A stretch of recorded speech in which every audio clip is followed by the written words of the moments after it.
ब्रेकनंतर आपलं पुन्हा एकदा स्वागत आणि आता एक नजर टाकणार आहोत तुमच्या आमच्याशी संबंधित महत्त्वाच्या बातम्यांवर अर्थात कामाच्या बातम्यांवर।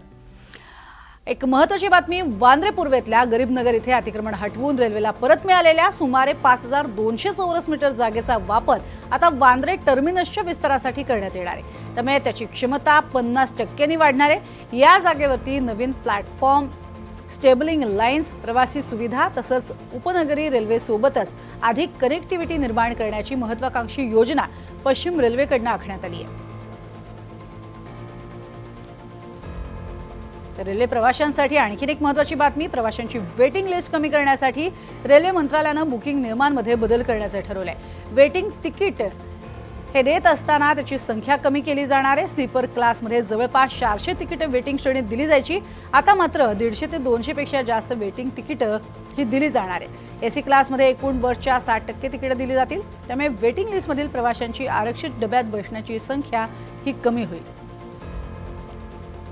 एसटीच्या ताफ्यामध्ये आता सर्व इलेक्ट्रिक बसेस धावणार आहेत। इलेक्ट्रिक बसेसमुळे इंधनावरील खर्च कमी होणार आहे, पर्यावरणाची हानीही कमी होण्यास मदत होणार आहे। राज्यभरातील एसटीचा 100% ताफा 2047 पर्यंत ई बसेसमध्ये रूपांतरित करण्याचं उद्दिष्ट निश्चित करण्यात आले।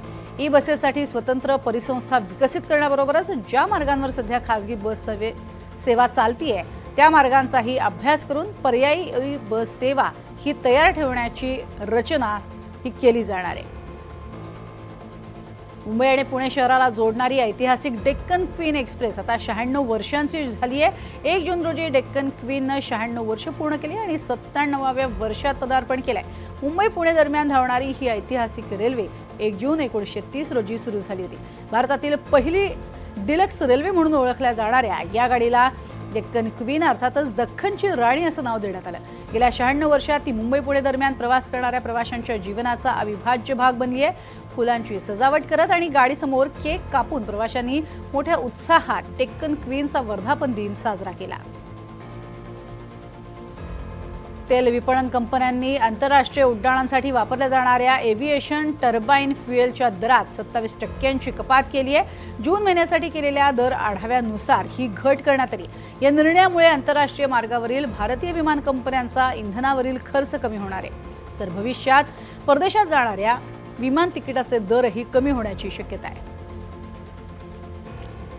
मुख्य जलवाहिनीवरील शटडाऊन नंतर शहरातल्या वेगवेगळ्या भागांमध्ये गढूळ पाणी पुरवठ्याच्या तक्रारी समोर येत आहेत। याच पार्श्वभूमीवर मुंबई महानगरपालिकेने नागरिकांसाठी विशेष टोल फ्री क्रमांक सुरू केलाय। याच पार्श्वभूमीवर महापौर सुजाता पाटील यांनी सोमवारी कोपरखैरणे विभागातील 3 टाकी इथे मध्यवर्ती जलकुंभावरती भेट दिली आणि विविध भागातून संकलित करण्यात आलेल्या पाण्याच्या नमुन्यांच्या तपासणीचा आढावा घेतला।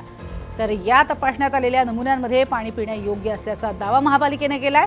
गढूळ पाण्याच्या तक्रारीचं प्रमाण कमी होत असल्याचंही प्रशासनानं म्हटलंय।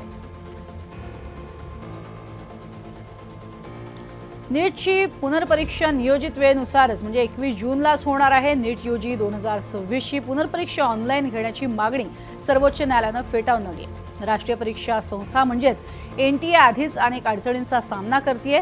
सर्वोच्च न्यायालयानं ही बाब नमूद केली आहे, त्यामुळे या टप्प्यात कोणताही नवा आदेश देण्यास त्यांनी नकार दिलाय। नीटची पुनर्परीक्षा नियोजित वेळेनुसारच त्यामुळे होणार आहे। आणि आता तुमच्या आमच्या शहरातल्या अर्थातच पेट्रोल डिझेलचे दर नेमके काय आहे तेही जाणून घेऊयात। मुंबईमधला पेट्रोलचा दर आहे 111 रुपये 18 पैसे, तर डिझेल 97 रुपये 83 पैसे। ठाण्यामध्ये पेट्रोलचा दर 111 रुपये 52 पैसे, तर डिझेलचा दर 98 रुपये 15 पैसे प्रति लिटर। नाशिकमध्ये पेट्रोल 111 रुपये 62 पैशांनी मिळते, तर डिझेलसाठी 98 रुपये 28 पैसे मोजावे लागतात। नागपुरात 112 रुपये 41 पैशांना पेट्रोल मिळते, तर डिझेलसाठी 99 रुपये 6 पैसे मोजावे लागतात। तर पेट्रोल छत्रपती संभाजीनगरमध्ये 112 रुपये 38 पैशांना मिळते आणि डिझेल हे 99 रुपये 1 पैशाला मिळते।